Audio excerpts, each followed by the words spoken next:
السلام علیکم ورحمۃ اللہ تعالی وبرکاتہ۔ محترم و مکرم سامعین و ناظرین، آج کا موضوع ہے شیطان کو غمگین اور پریشان کرنے والے بندوں کے 4 کام۔ حضور خواجہ غریب نواز رضی اللہ تعالی عنہ کے فرامین کی روشنی میں آپ سماعت کریں، ویڈیو کو آخر تک سنیں۔ نحمدہ و نصلی و نسلم علی رسولہ الکریم، اما بعد فاعوذ باللہ من الشیطان الرجیم۔ ان اللہ وملائکتہ یصلون علی النبی یا ایہا الذین آمنوا صلوا علیہ وسلموا تسلیما۔ اللہم صل علی سیدنا مولانا محمد بارک وسلم، صلوا علیہ صلاۃ و سلام علیک یا رسول اللہ صلی اللہ تعالی علیہ وسلم۔ عطائے رسول ہند الولی سلطان الاولیاء حضرت خواجہ غریب نواز رضی اللہ تعالی عنہ نے فرمایا، حضور خواجہ جنید بغدادی رحمۃ اللہ تعالی علیہ سے روایت ہے کہ ایک مرتبہ نبی کریم صلی اللہ علیہ وسلم نے ابلیس کو بہت غمگین دیکھا، پریشان دیکھا، تو آپ صلی اللہ علیہ وسلم نے اس سے غم کا سبب دریافت کیا۔ ابلیس سے پوچھا کہ تیرے غمگین ہونے کا سبب کیا ہے؟ تو وہ کہنے لگا، میرے رنج و غم کا سبب، یعنی میرے پریشان ہونے کا سبب آپ صلی اللہ علیہ وسلم کی امت کے 4 اعمال ہیں، 4 کام ہیں۔ پہلا یہ کہ جو لوگ اذان سن کر اس کا جواب دینے میں مشغول ہوتے ہیں، جب اذان ہوتی ہے اس کے جواب دینے میں لگ جاتے ہیں تو اللہ تعالیٰ ان کے گناہ بخش دیتا ہے۔ اور دوسرا کام یہ کہ جو لوگ راہ حق میں نعرہ تکبیر لگا کر، اللہ تعالیٰ کے حق میں نعرہ لگا کر میدان جہاد میں کود پڑتے ہیں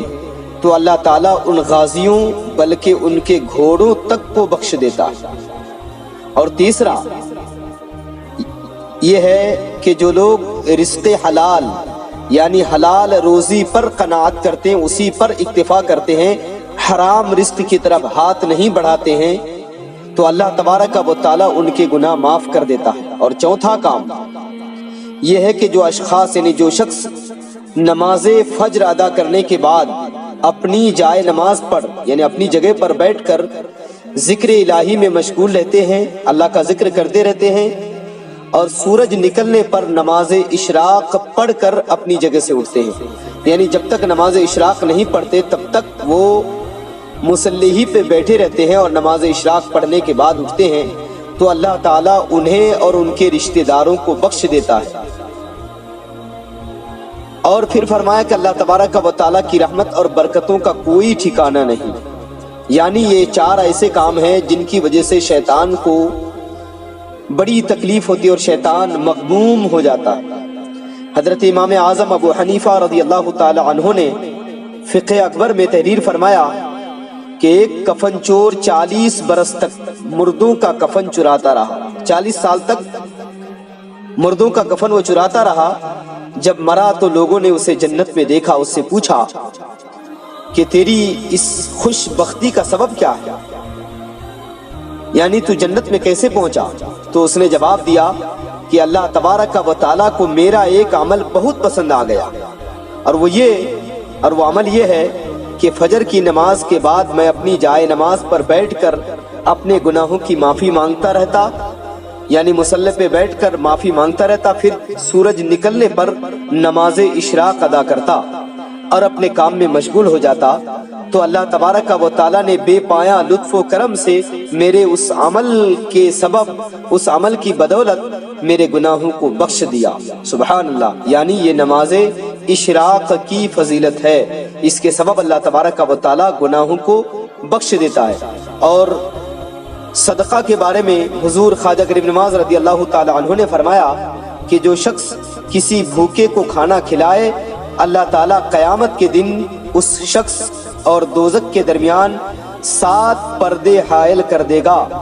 ہر پردے کی وسعت یعنی چوڑائی لمبائی 500 برس کی راہ کے برابر ہوگی۔